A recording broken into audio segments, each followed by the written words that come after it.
Supporting this football club should come with a health warning. I think Chelsea Football Club needs to pay for insurance for every single one of their fans. That was the definition of Heart Attack FC. That game was the definition of a tale of two halves. We went from it's so over to we're so back in an instant. I was not expecting that second half performance. I knew that Chelsea have always struggled to win at this ground because we know historically St. James's Park and Old Trafford are grounds where Chelsea always struggle and they always fail to get a result no matter how well they play. They almost broke the curse. I wish they broke the curse, man. Because I think the last time Chelsea won at this ground was 3 years ago. But then if you look at when they won before that, I think it was 10 years ago or something. It's pretty bad. It was pretty bad. Chelsea just don't win at St. James's Park that often. So today, it really felt like a point earned back and very hard fought for. And they could have won it. I wish Garnacho was not so wasteful. But it's Garnacho. You cannot expect him to work miracles. I'm not the biggest Garnacho fan. I know a lot of Chelsea fans really like him, or they think that he's, I don't know, and they think that he's an amazing left winger. Personally, I think that he is mid, right? He's not that great. He wasn't great at United. He was begging to leave United and then he came to Chelsea and yeah, he's just mid, right? He doesn't pose much of a goal threat. And most of the chances fell to him today and he just skied it, blazed it wide, hit it straight at the keeper with no power. Garnacho is very wasteful. But overall, when you're looking at this game, 4 minutes in and Chelsea conceded, I was thinking, okay, great, here we go again.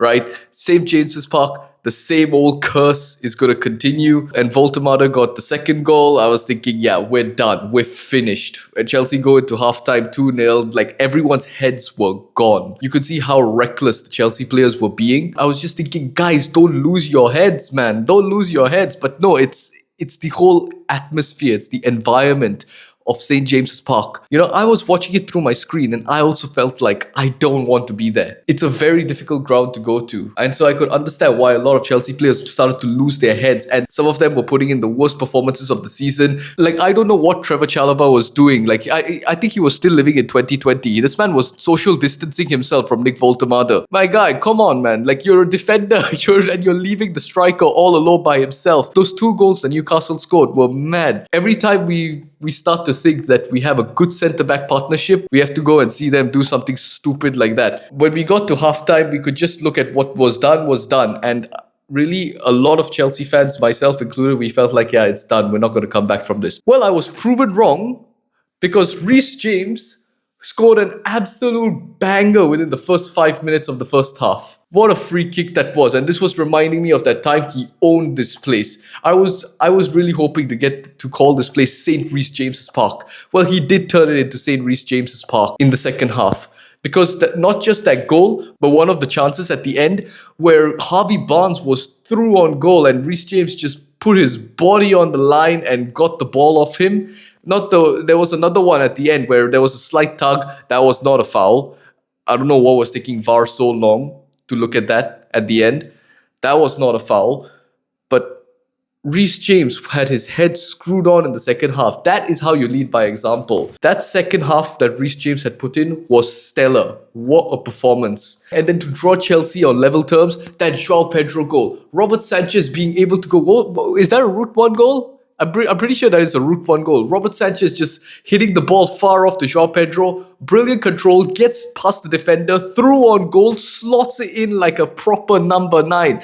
We've been dying for like a proper striker's finish. And that was a class finish. That was brilliant. I loved that. And I was thinking, you know what? Chelsea are going to win this game. I really felt Chelsea were going to win this game because I think there was still 25 minutes left to play. And then enter in Garnacho with how many chances he wasted. He had so many chances. This was reminding me of Raheem Sterling. He would do everything until it's time for the last decision and then he would fluff it. When he was supposed to make a pass, he took a shot and then it went off into row Z.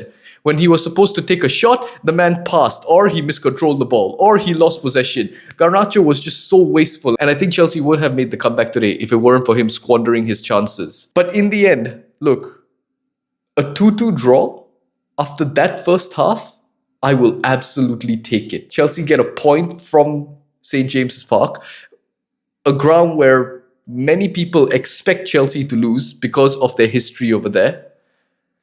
And Chelsea got a point out of it. Happy days. Also, that was an early kickoff that we had just witnessed. A quote unquote cursed time for big teams, according to a lot of English people. And so now Chelsea go into fourth with 29 points. Every other team still has to play because Chelsea were the first team to play this weekend.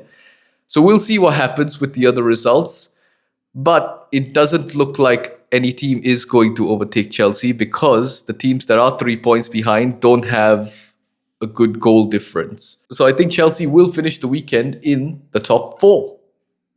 Unless some team wins 10-0 or something, then yeah. Overall, I think huge credit needs to go to Enzo Maresca for his team management at halftime when he brought on Enzo Fernandez, took off Malo Gusto, switched Reece James over back to right back. That was a very good decision. Not too much tinkering. I think Palmer should have stayed on, but he has just come back from injury, so you don't want to make him run too much and possibly aggravate his injury. So I understood why Andre Santos came on. And that's kind of where I knew, all right, Chelsea are not really going to score because Palmer has just a lot more flair. A Palmer at 70% is much better than Andre Santos at 100% playing at cam. And plus Garnacho was also very wasteful. I keep emphasizing that because I think if Garnacho wasn't wasteful, Chelsea would have definitely won this game. But yeah, Chelsea have 2 more games left until the end of the year, and January is going to be a massive fixture crunch. There's going to be a game like every 3 days. It's very important to manage the squad and to rotate. I think rotation is going to be key in January. But now we don't have any football for about a week. All right? So the players can rest. They can go enjoy their Christmas. We can rest. We can enjoy our Christmas in the top 4. I think that's a very good position to be in at Christmas. We will see what happens when Chelsea play Aston Villa next weekend. Thank you so much for watching. That's pretty much all I have to say. Take care. Goodbye.